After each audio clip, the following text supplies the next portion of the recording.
Welcome back to WagerTalk TV. This is the KBO betting show. My name is Andrew McInnis, joined once again, like every single day, by Dave Cokin. I hope you guys are all having a great week. Happy Friday to you out there. There's been a great amount of shows at WagerTalk TV throughout the entire week. We had an NBA betting show with Teddy Covers yesterday. We had the Stoppage Time show with Kevin Dolan, Nick Borman, all those guys, Carmine Bianco, hosted by Prez, talking soccer.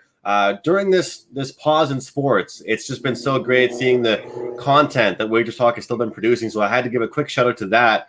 And now on to some other things. Dave, you're doing great in the KBO. We're both having a pretty good week. Let's hear about it. Yeah, at the beginning of last week, I hit my first slump in KBO and had it for days. But since then, it's picked up. Best bets are on a real nice roll right now, and just look to keep it going.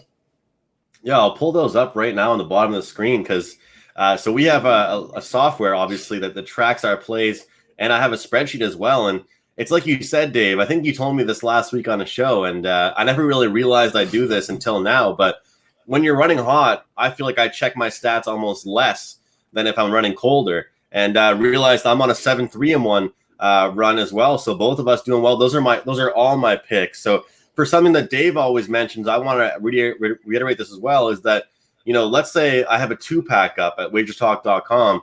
That might not mean I just have 2 picks on the night. So if you want to get, the third play or if I have a fourth play, you got to sign up for an all access package or get, a daily subscription because, Dave might have a best bet up and those best bets are outstanding right now, 4-1-1. But there also could be other bets for all of his subscribers to grab. So just a little housekeeping there to get that out of there. It is Friday. We're talking about games, our picks for Saturday early morning. And we'll get into it here. I'm looking forward to one game talking about it because I had a pretty fortunate comeback and a fun win last night. I'm assuming that's the game that you were down 8-0 and won. Yeah. Those are fun. They don't happen too often. No, and that's the thing, Dave. I mean, when shit's going rough, it's going rough, and then when it's going good, it's going good. And last week, I think it was Monday, Tuesday, Wednesday. I had a horrible couple days. Same here. The end of the week and the weekend was like so, and then this week's been great. So it's awesome to go on the show, and I hope that you've been able to tell as well that I'm not the kind of person to only talk about wins. I've certainly come on here and talked about losses. So nice to get one of those. I'll just say that. Nice to get one of those wins. We'll start things off here. I'll throw it over to you. Samsung Lions, Kia Tigers. They had a close game this morning. How do you feel the second one of this series goes? We're seeing short favorites for Samsung and around $1.30 favorites for Kia Tigers. What are your thoughts on this game, side and total? Well, you got Ron and Im on the mound, and neither one pitching quite to the level of their base numbers, but both pretty good. And the main thing is they both have been in good form lately. Last 5 starts for Juan, he's given up just 4 earned runs, actually, in 32 innings, so that's obviously quite good. Solid walk-to-strikeout ratio, about 3-1 in that stretch. He had a decent effort against Kia earlier in the season. The Tigers, Kia is the Tigers, right? Yeah. They've got Im on the mound, and he's pitching really well. I like his numbers quite a bit. And a big part of the reason this, I know this is a broken record, but I never get tired of playing this broken record. He doesn't beat himself.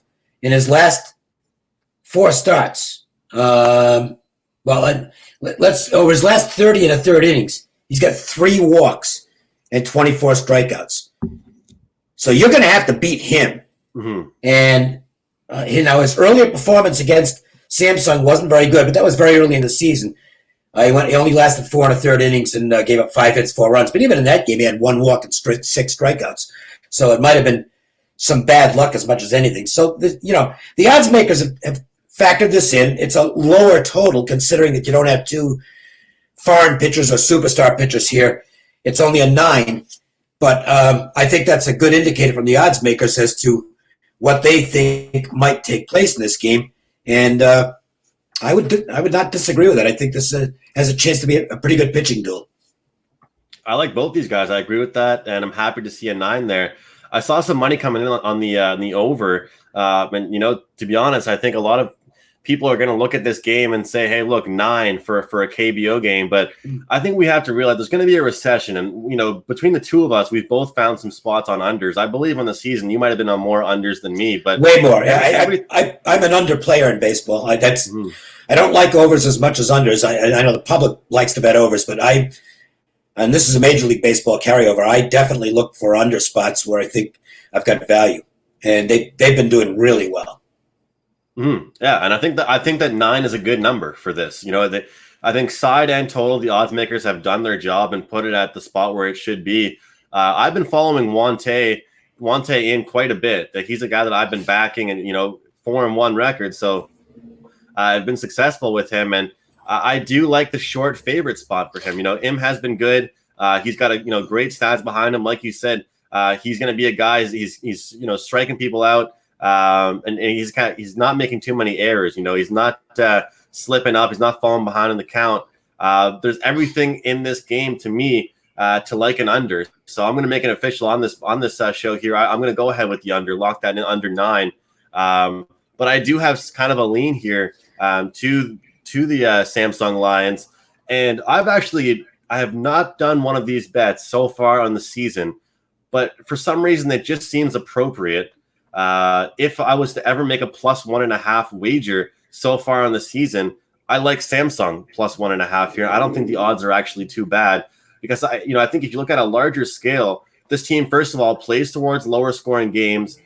They get consistent pitching throughout. Their batting is so-so. They're not putting up massive runs, but what the good pitching does for me is I know they're going to keep things close. So I think, you've been talking about the change, and not just, the -1.5s are not cashing left and right now. It's not an automatic bet anymore. So before, when I was kind of talking down towards anybody taking a +1.5, I think Samsung is a good team to do it. They keep things close, and we've seen them several times play a great ball game and still come up short. So I just thought I'd mention that a little bit there, and I thought that would be a good one. And Daniel, a loyal viewer, always chiming in and saying what's up to us. He says first time they beat Lotte this season, lost the other 6 times. Boy, was it not? It was a fun one. It was not going to be easy for them, and we talked about that stat. We discussed it on the show yesterday. I decided to still roll with it.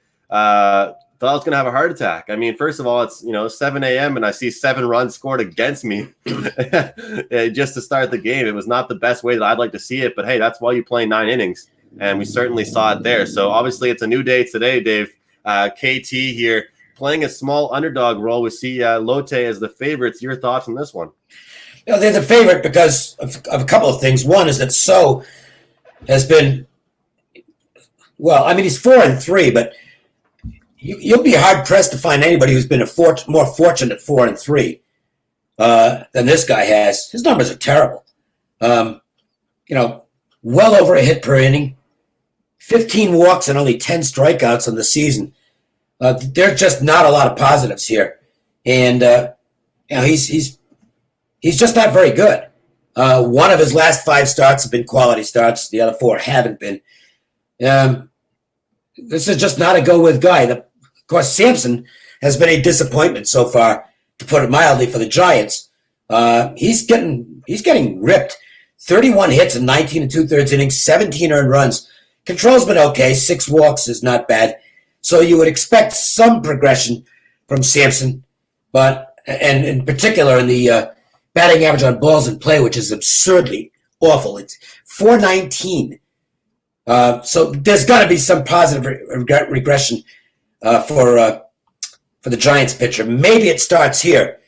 I think the Giants have a good chance to win this game. They're probably in a really pissed off mood after blowing a big lead in this morning's game. But it's priced, it's in the price. So what might be an advantageous situation to pick them, the advantage is gone if I can get this stupid mouse to work and get to my screen. You're looking at a $1.30, $1.35 with the Giants favored. I don't really feel there's any value in playing them, even though I think they're the right side. Yeah, Samson has definitely not been promising. That's for sure. He hasn't looked like somebody that I'd be too pumped to back by any means. But you know, in the stock market or anything, when you're live betting a sport, whatever it is, you want to look for a spot to see some progression. Because if this guy was holding a dynamite record right now, we have to ask ourselves really, what this price would really be against a rough pitcher for KT. And I've been discussing on the show the stats for import pitchers versus Korean. If you've been betting that recently, you haven't been doing outstanding, and you've also been laying a lot of chalk in order to bet that. But pretty much the highlight of what you said, what I'm taking out of it is, and this is my opinion, is that this is a time and where I see it is to get progression out of Samson, because when you're all the way down and you haven't reached your top performance level yet, you haven't even gotten close to that yet, the numbers that Samson has put up has definitely been pretty disgraceful and quite a bit of a letdown. And you mentioned it, especially with COVID-19 right now, it's hard for them to just kind of drop these import guys and go grab some new guys. So you're kind of stuck with your import guys. And I just look for some progression out of this guy right now. And for a team that I know I got a quality, exciting to watch win against Lotte yesterday, but let's be honest, they put up some runs yesterday. They run off to a good start. They're looking pretty confident in the batter's box. And I'm going to be confident when I'm fading So here. So, KT's bullpen has looked better, but, they're still giving up runs. So I'm going to take the spot. I don't want to lay too much juice, though. That's the problem, Dave. I don't want to lay too much with this Lotte Giants team in general throughout the entire season at all. But if I were to play this game, I'd take a look at Samson here to get the job done against a pretty rough pitcher. Hello to Robert, Ryan. We have Eric Chang in the chat box. Appreciate you guys tuning in. Ryan, Grant, Mike, Dan. We got about close to 40 people tuning in live. I don't know where all of you guys are, but right here in my hometown, beautiful day out right now. So I assume a lot of people will be watching this as a replay and not as many live this afternoon, which I can't blame people. Somebody says, what about the over in this game? Dave, I'm not sure about your thoughts here, but we're seeing a 10.5. I'm staying away from that. What about you? Yeah, I'm expecting improvement out of Samson. So he could put together a decent game here. I'm not going to bet on it. I want to see it before it happens. But he's a guy I'm looking to maybe get on if he starts to pitch well. And there are some indications that he's going to start pitching better. So I'm not as much of an over player anyway. For some reason, bullpens, even in this league, pitch well when I play an over. Although I did steal one the other day. No, I just don't. I just don't think it's a playable game for me. If I had to pick a side, I'd pick the Giants. I probably wouldn't play the total at all, and I'm not going to play the Giants. Well, speaking of overs, how about this one? I'm disappointed it was only a 2% play for myself and my clients. 18-10, Doosan Wow. Bears, LG Twins. That's an over. If It was you're over in the second you see inning. that happen. Yeah, that's if you're just the kind of guy who likes to make some money and you're not as much interested in the game, you stopped watching this game pretty early and went back to sleep because you cashed a ticket pretty early here. And now the quick little turnaround here, we're seeing a 10 as the total. And looking at this next the matchups here, partially for me, look, I like Kelly. I like Kelly on the mound, but I'm going to keep it going here. I actually am going to probably go back to the over here. We're seeing the balls are starting to fly. Some of these teams are very streaky. They're very up and down. And right now I can 100% say that I believe that Doosan is one of those teams. And Park right now, he's coming off a game where, couple walks, couple strikeouts, but he's still giving up hits. And I think that, both these teams could still be, give up a few. So look, when I see a 10 total here after you're not seeing that. Huge... That's gone.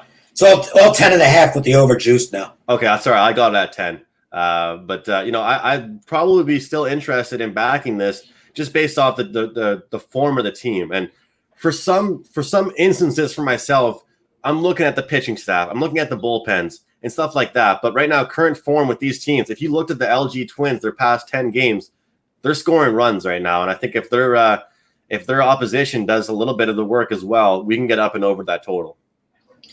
Well, they need a bounce back from Kelly, who was bad last time out. and has been back and forth this season. He's been inconsistent for this LG team. The numbers are really just fair. 38 innings, 44 hits. ERA is high. It shouldn't be quite as high as it is, but the FIP isn't great. 11 walks, 28 strikeouts. I think Casey Kelly's been a bit of a disappointment, to be honest with you. It's not that he's been terrible, but he hasn't been pitching at a number one level, and that's what they're expecting out of him. Park is totally erratic. Very difficult pitcher to figure out for Doosan. He can be really good, and he can be really bad. And, of course, the inexperience factor is big on him. But this is what I read on him in terms of, obviously there was not much to go on. And it is so far 4 1/3 innings, 3 hits, 3 runs, 2 walks, 5 strikeouts. So not much to draw from him. But the scouting reports on him were, he can be really good or really bad. Depends on his control mostly. So we'll learn more about him as we go along. I would think Kelly has a good chance to bounce back here. The Twins are a good baseball team. They got drilled last night. I mean, just absolutely crushed. Their starting pitcher, who looks like he's hurt, didn't have anything. And just an insane offensive outburst by the Bears last night. If you had the Twins, Dave, I feel bad for you because that's a good game from them hitting-wise. Well, it was all garbage time. I mean, they were already hopelessly out of the game, and then they scored some runs to make it semi-respectable, but they gave up 18. It's tough to say it took a bad beat if you give up 18 runs. This would be a game where if you're going to bet the LG side here on the bounce back, and Kelly off a bad start might bounce back here as well, this is one where you might want to look at the -1. Half the runs line, half the money line. I agree. I think it's a good spot for it. Looking at both the odds and the run line and the money line, it's a good opportunity for it. It's a fair price if you get the -1 here. This is going to be a good series, to be honest. It's just from a betting standpoint, of course, trying to figure out, which side we're on. But as far as a viewership perspective, this is a pretty marquee matchup between the Bears and the Twins. So look forward to seeing how things go. And I got a good feeling that this sets up to be a good spot for Kelly to get out there and kind of right the ship after a piss poor pitching performance yesterday or this morning for this team. And I get it. What you're saying, it's true. It was garbage time runs. It wasn't anything that really is to get us too pumped about. But when you look at the stat sheet, they're still finding a way to score. It's just that when you give that many runs up early in a game, you're literally just shooting yourself in the foot and saying we're going to make life really hard for us to come back. Somebody's saying LG first 5 -0.5 with Kelly and a shot with LG's offense. Can't argue that. I mean, you're trying to isolate the first 5 and you're trying to isolate with Kelly. Can't argue it, but I'd say in this instance, I do like the -1 full game, like Dave said here. Any questions, guys? It's Friday. Feel free to pop them in the chat box and we'll try and get to them near the end of the show. SK Wyverns, Kiwoom Heroes. If I'm correct, Dave, I believe you had the under in this game. I ended up with the first half. Yeah. I had SK plus a half run first half, and I believe it was scoreless throughout the first 5 innings in this one. So it was quite the pitching matchup here. Moon played well, and obviously just a small win there for Kiwoom. So what are your thoughts on this one? And I'm curious if you think that there's a shot here to go back with an under as well with these teams. It could be, although I don't like the pitching tonight. I did like the pitching this morning. That was my best bet. It was the only bet I made, actually. And got a really easy winner there because you never even had to take a deep breath on this one. That was a nuts under. Yeah. This one probably won't be. Lee has been okay for the Wyverns. 21 2/3, 16 hits, 7 runs. Control could be better. But he's been fairly steady, and he's off a couple of decent performances. Joe, limited stats on the Kiwoom starter. He's only pitched 11 2/3 innings. But he's got numbers that I don't like. He's got 7 walks and 6 strikeouts, and even in a small sample, that's a bit troubling. This is an interesting game because you're looking at a 12-27 team that's lost 4 in a row. And going against the Kiwoom team that's 6 games over 500, it's won 3 in a row. It is at home. And you don't have 2 named pitchers. involved here. So you look at this and say, well, why isn't this line, this line should be somewhere in the 160, 170 range. And yet it opens, 130, I guess, 138, I believe, was the opener at circa. It's sitting right in that range now, 140, 145, 135. Hasn't really moved a bit. That tells me the sharp money is on the dog here. And if you're looking for a spot to take a plus price with an ugly team that might sneak in, could be the Wyverns night to get paid. I agree. I'm not really looking for a bigger price than this. I'm happy to grab a plus 130 with SK here, with a pitcher that, recent form-wise, past 2 games, has looked pretty good and looked pretty confident on the mound. I actually had Kiwoom up here at one of my tabs on my computer, Dave, because I wanted to mention this team, because if we look at it, first of all, it's a one-run win here for them against SK this morning, and quite a bit of a pitching duel. And then we look at their previous game against Lotte. Once again, they win by 1 in a low-scoring fashion.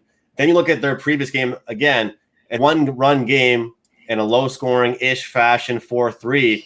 And then the previous couple games before that was against NC. This team is, I think, the old saying people say, they are not who we think they are, pretty much. That's the way I feel. I mean, I think I have them circled as a team that will drift and that will get caught slipping. So I think this is a good spot here to bounce back, to grab an underdog spot here. You will not catch me laying anything like this number we're getting with Kiwoom. And, I think it's a trappy number. Yeah, I mean, this number. I'll be the first one to say it. A win's a win. But the way that they're winning, I don't like it. That's all I'm trying to say. I don't like the way this team is winning right now. It's not anything to impress me. Is what I'm trying to say. I think I'm on the other side of that. I'm on the other side of that as far as the team goes. I think they're a decent baseball team. They've outscored their opponents by 40 runs of the season. There's 6 games over 500. I mean, they're not creaming the crop, recently though. They're a playoff team. Well, but they won 3 in a row. So no, I think Kiwoom's a decent team. They're not. I don't think they're a championship level team, but I think they're a playoff team. I don't think SK is. And it shows in their record. I mean, they stink. They're 12-27, but they're going to win some games. And the line is what really intrigued me here. If you ask me what I do, played with Jokic on the mound, though, it's kind of like, come on, they want to get a few runs and they want to rely on their pitching to protect them. When's the last time they blew a team out? All I know is that the numbers are not bad on the team. No, what I was going to say is that one of the things I do, and I think I do best, is assess the lines. And I'm pretty good at spotting what I would call fishy lines. Not fishy in that there's something going on here, none of that nonsense. But where you're getting maybe an odds maker indicator, if you will. And I think it shows up a lot in college football in particular. And this would be one of those games where that line is cheap. Okay, the line is definitely geared to generate public action on the favorite, and we'll see how it works out. Yeah, Daniel. And now we come to right there, and that's what I was going to say as well. Is that this team, some people would call it clutch, and some people would call it, just getting by. Kiwoom scoring 2 runs in the bottom of the 9th inning. That's going to help you win games. Oh yeah, that's the mark of good teams find ways to win close games. I don't penalize a team. I don't penalize a team because they're winning close games. To me, that's the mark of a good team, and that's why I'm being complimentary to Kiwoom here. They've found a way to win games, and that's what makes a good ball club. Whereas the team we're going to talk about, even when they are in games, they find a way to lose them, and that's what makes them a terrible team. By the way, a question from somebody. I can only talk for myself here, but Eric asked, will you guys be covering Japanese baseball? I will not. I've got enough work to do with the Korean baseball, and Major League Baseball might be back. Plus, to be honest with you, there's no widespread way to watch the Japanese baseball. It's not on TV, whereas Korean baseball is on TV here with ESPN. And from a business standpoint, I think I'm going to do more business in KBO than I am in Japanese baseball. So I will stick with KBO and hope the majors come back and sweat the golf in the meantime. So there's still plenty to do. I don't like spreading myself too thin. And in terms of some other sports, I might have plays in some other sports, but I'm going to farm out the handicapping to people I know are very good at it and kind of ghost my selections in. Okay. Yeah, no, I'm the same way as you, Dave. I'm going to just continue with the KBO. I've adopted the UFC, which has gone pretty well. And we've gone very, very lightly treading with golf right now, which has been a blast. And we got several golf tournaments, PGA tournaments to look forward to. So that's kind of the way I see it. I'm hoping to have NHL come back and NBA, and we'll see what NHL looks good. NHL I'm not going to stretch myself and try and adopt a new sport. That's what I'm trying to say. You just provided a segue before we get to Hanwha and the Dinos into a show we will be doing next week on the National Hockey League. Next Thursday. Yeah, I believe it'll be next Thursday. Like I said yesterday, it'll be myself, Dave, Carmine Bianco, and Lawrence Presman breaking down betting strategies heading into the playoff format. So it won't be a pick selection show this time around. It'll be betting strategies, and I'm really looking forward to it, Dave, because we're all four of us are going to have different thoughts and opinions, and it's going to be it's going to be a betting strategy show, but it's also going to be a discussion that I think many people will be interested in watching the way the four of us work. And I'm looking forward to being a mediator between the four of us. Looking forward to seeing the Prez and Carmine. It's been a while since I've spoken with them on shows, so should be a blast. And each week we'll be doing that. And also, I'm happy you brought it up, Dave. I'm really excited to announce as well, I'm going to be doing a show with Ralph Michaels, an NHL show, believe it or not, going over his NHL guide that he created. Ralph is outstanding with his stats. He is the stat man. His worksheet he creates. And I'm not sure if you're taking a look at it yet. I got it actually right here in front of me. Several pages Ralph created, all these betting situations to look at for the NHL playoffs. So I'm going to have Ralph on just to go over some stuff he learned and give us some insight, because I believe he deserves a lot of credit for the hard work he does. I will, but I have one problem. Because of him, I have printer ink on a more regular basis than I ever have in the past. I mean, he's got all this stuff, and it's good stuff, and I got to print it out, and it's like, Jesus. You're telling me, Dave? Look at this. Oh my word! It's just really in depth, and I run out of ink because of him. Well, hopefully he's giving you some. Hopefully he's helping you with some winners at least. Then Ralph's information. I'm just busting balls. Ralph's information it really is fantastic. I mean, I could never do that. Could never do the tedious work that he has to do to put all this stuff together. I don't have the patience for it, but I have no problem using it. So it's like, no, I'm serious. I mean, it's like, shit, I don't know how many hours Ralph spends on this stuff. And then he posts it, and it's free at WagerTalk. I mean, it's literally free at WagerTalk, and you're nuts if you don't print it out. Even if it only saves you one loser or gets you one winner, it makes it worth the cost of the added paper. Definitely. And you can grab that on Ralph's page, but you can also grab it at every single hockey handicappers page, I believe. And I'm actually featured in the guide. I gave my power rankings heading into the playoffs from first place to last team. And as we all know, who the last place team is going to be. Yeah, well, right. Go ahead. Somebody made a pretty big bet at the Superbook this morning on the Maple Leafs to win the NHL title. Did you see that? I think Johnny Murray posted that. You can follow him at Vegas Murray.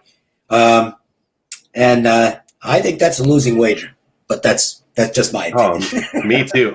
They'll get by the first round, I believe. But this is not their year to win it. I don't trust them even in the first round. I think the rookie coach, we'll see. And but there's just something not right with that team. He's better than Babcock, though. He's better. Well, I'm not. The team had tuned out Babcock. We'll talk more about that next week. Let's get to the Eagles and the Dinos, because this is a rare situation where I think the Eagles might have a chance to win a game. That doesn't mean I'm going to bet on them, but this is one spot where I didn't look. I basically crossed off the Dinos right away. They might kill him, but The Eagles do have their best pitcher on the mound, and the Dinos have a pitcher who hasn't been very good. Lee has been very sketchy. He's 3-2, high ERA though, and the peripherals are not anything to write home about. He did, however, and this is typical, I guess it was his best start of the year, was against, you guessed it, the Eagles. 7 innings, 2 hits, 1 run in that game. Sopel is the best pitcher on the Eagles. Maybe he can keep them in the game. Here's the problem, because this is one of those spots where, it really does look tempting to take a gigantic price with a team that has their number one starter on the mound. But the problem is they just never hit when they have a chance to. Even the 9th inning last night, they've got a real good chance to tie this game up. They're only down 2 runs. And they've got a great opportunity with guys on these, and they just cannot get a hit when it matters. They are the least confident team you'll ever see. It's like they know they're going to lose. And you just can't bet on a team like that. But this is not a spot where I'd be automatically firing on the favorite, because Sopel is capable, and the Dinos don't have a good. Their pitchers, not their best. So if there's going to be an upset, it's tonight, but not with my money. I'm going to look at the first 5 innings under 5 runs in this one. This is the spot that I've isolated and I've circled, and I think that we're seeing everybody in this chat box talk about Sopel and talk about how he is the number one guy on this team, and we all know he's the number one guy on this team. But it's like you said, Dave, I don't want to back this team to win anything. I don't want to back to beat, a double B team, a double A team. I don't care what it is. I mean, I don't want to, it's like you said before. This is like a couple weeks ago you said this. You can get great value. You can get great closing line value. But unless you're seeing a W after the game is over, who cares? Who absolutely cares? Andrew, they're 2-22 in their last 24 games. Yeah. I'm not betting on a team that's 2-22, regardless of the sport. You know what I'd rather back? Them not to score and their pitcher to play well. That's what I'd rather back. I think that makes sense. So, that's what I'm going to go with here. NC Dinos, look, this is one of those series because I actually wanted to bring this up because I spoke about the alternative lines with this NC team or fading Hanwha, and just like how the books make so much money for a reason, there's a reason they are the books, and I think it's back-to-back nights now. If you had that alternative line, then you lost and you didn't come out successful. So it's, do you want to eat the juice? Do you want to parlay it with one other team, or do you want to take the gamble on it? And the funny thing is, Dave, I can sit here and say that all I want, but if someone's been doing that with NC all year long, they're going to go on a cruise this winter. But for right now, I'm not going on any cruises. That's too much COVID on those cruises. No. By the way, I've been on one cruise in my life, and it was probably. Honestly, it was. I forget that. I was just joking about the disease thing, but I know. You couldn't pay me to go on a cruise again. I'm not claustrophobic, but I did not like. It's like I want to be able to. I want asphalt around me. Okay, I don't like camping, and I don't like cruises. So I'm more of an all-inclusive kind of guy. That's kind of for me. I like to go somewhere. You get everything provided to you. Give me the beach, or even go exactly, a beach. Like go now we're talking. Cancun or now we're talking. Okay, my favorite place I've ever been. Vegas was fun to go to, Dave, but I loved Jamaica. Jamaica was one of my favorite places, and I was there long ago. Were you? Yeah, I think I was probably gassed the entire time I was there. It's only right. It's only right. So that's my play, guys. Under 5, first 5 innings. For the Hanwha NC game. Dave and I both will have plays up for today and for tomorrow's games. Reminder, we are not live tomorrow. We'll be back on Monday. However, we might end up, I don't know if you tweet anything out, Dave. I've been trying to get in the habit of tweeting out some free winners. I've been tweeting out some soccer plays, and I have some UFC free plays loaded up as well. Yeah, well, 6-1 for you in UFC, huh? Yeah. Not bad. Not bad. Thank you. Hopefully keep it going. Got to, the 5% play going. I have one piece of advice for you. Don't tell me what the 5% play is, because then I'll tail it and you'll lose. Because I don't care if it's sharp money or not. I don't cap the UFC, but I have been known to tail once in a while, and I can blow up pretty much anybody in UFC. So. All right, how about Dave? I'll text you during the fight, let you know how it's going. I see how that goes. Better off just text me the wrong side. No, I won't be betting the UFC tomorrow, but I'll root for you on the 5%, and you're on a great roll with those, so keep it going. Thank you, appreciate it. So great week for both Dave and myself in the KBO. I'm happy for you, Dave, and hope the viewers have made some money as well. So good to see. Thank you guys all so much for joining us. We've got about 56 live viewers now. We appreciate all of you guys, and this has been a fun show, about 35 minutes. We'll wrap things up. I'll let Dave get back to the golf. I'll get back to finishing this soccer match, and we'll cash some winners in the KBO tomorrow morning. All the best. Have a great weekend, guys, and we'll see you on Monday. Adios, amigos.